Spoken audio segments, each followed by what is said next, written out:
Christmas, a time of joy, laughter, and togetherness. It's a season steeped in warmth, where families come together to create memories that linger for a lifetime. Everyone has at least one cherished Christmas story, one they recount with a smile. I am no exception.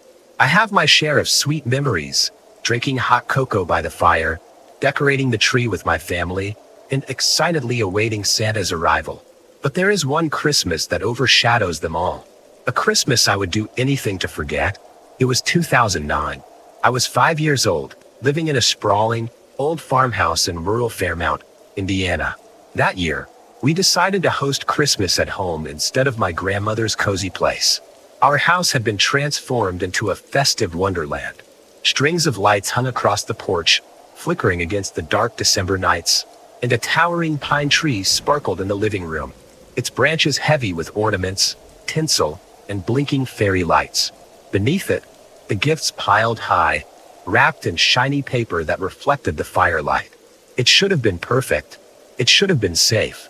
That Christmas Eve, my tiny body was practically vibrating with excitement. In my fleece pajamas, I darted around the house, my laughter echoing in the halls. Every pass by the tree sent my eyes lingering on the gifts below. I couldn't wait for morning, but like all children, my boundless energy eventually waned.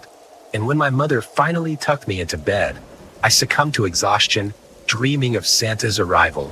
I don't know how long I slept before the sound woke me. A loud thud, sharp, deliberate, echoed through the silent house. My eyes fluttered open, heavy with sleep, and I lay there, staring into the dim glow of my room. At first, I thought it was nothing. Maybe the wind had slammed a door, or one of my siblings had gotten up from water. But then I saw it. A figure stood in the doorway. It was tall, impossibly thin, and hunched like it was barely holding itself upright. My breath hitched as I struggled to make sense of what I was seeing. Strands of greasy, gray hair clung to its scalp, but large patches were bare, as if ripped out in clumps. Two long, twisted horns curled grotesquely from its head, catching the faint light. It stood motionless, and though its face was obscured by shadows, I could feel its eyes on me. My heart began to race. I thought of Santa for a fleeting moment.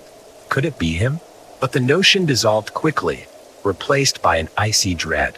This wasn't Santa. It wasn't anything I could explain. The thing tilted its head, a sickening crack reverberating from its neck. My whole body froze. It knew I was watching. Desperate for comfort, I did the only thing my young mind could think of. I threw the blanket over my head, clutching it tightly, as if the thin fabric could shield me from the horror standing just feet away. The silence was suffocating, broken only by the rasping, guttural breaths of the creature. And then I heard it, soft, deliberate footsteps. Thump, thump, thump. Each step seemed to echo louder than the last. My room was large, a converted living room, but the creature's slow, methodical pace made it feel like it was closing the distance far too quickly. My heart pounded in sync with its steps. Thump, thump, thump. I squeezed my eyes shut, praying it would go away, that this was some terrible dream. But the footsteps stopped, right next to my bed. I didn't dare breathe.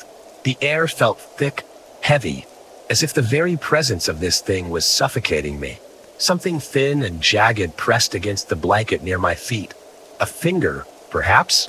Slowly, agonizingly, it dragged upward, tracing the outline of my body through the fabric.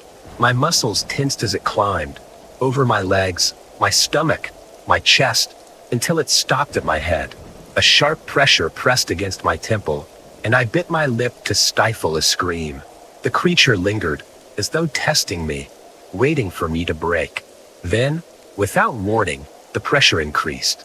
Pain shot through my head, and I felt the unmistakable sting of its jagged nail digging into my skin. A small cry escaped my lips, involuntary, and the creature responded with a sound that sent shivers through my entire being. A low, gravelly chuckle, filled with malice. The nail trailed downward, carving a thin, burning line along my temple. My breath hitched as tears streamed down my face. I wanted to scream for my mother, to cry out for help, but no sound would come. My voice had abandoned me, and then it stopped. The finger retreated, leaving behind a faint warmth where blood trickled down my skin. I heard the creature gurgle, a grotesque, wet sound that seemed to vibrate through the air. Through the thin veil of my blanket, I saw its shadow looming closer. It was bending down, leaning in. I could feel its hot, rancid breath seeping through the fabric, inches from my face. I couldn't move, couldn't think. All I could do was lie there, trembling, as it hovered over me. My mind raced with the unbearable question. What did it want? And then, just as suddenly as it had begun, the presence was gone. The footsteps resumed, moving away from my bed, slow and deliberate. Thump, thump, thump. I waited, every second dragging on like an eternity, until I heard the faint creak of stairs, the sound of a door opening, then closing. Silence. For several minutes, I lay there, paralyzed by fear. The house was still, unnervingly quiet. Finally, summoning every ounce of courage I had, I lowered the blanket. My room was empty. The rest of that night was a blur. I stumbled to the bathroom, wiping away the blood from my temple, the crimson stain on my trembling hands feeling too real to dismiss. My rational mind told me it was the humidifier, that my frequent nosebleeds had simply returned. But deep down, I knew better. Christmas morning came, but the excitement that usually accompanied the day was absent. I unwrapped my gifts in silence, my hands shaking as I avoided my mother's worried gaze. She noticed the cut on my temple and asked what had happened. I lied, telling her I had tripped and hit the bedpost in the dark. I couldn't bring myself to speak of the creature, to admit to the terror I had endured. In the years that followed, I tried to forget. There was no evidence of that thing's existence. No strange footprints, no claw marks, nothing to suggest it had ever been real. And yet, every Christmas Eve, I can't help but feel its presence lurking in the shadows of my memories, waiting to remind me. Because whatever it wasn't Santa Claus. Thanks for watching. Please like, share, and subscribe to listen to similar stories in future.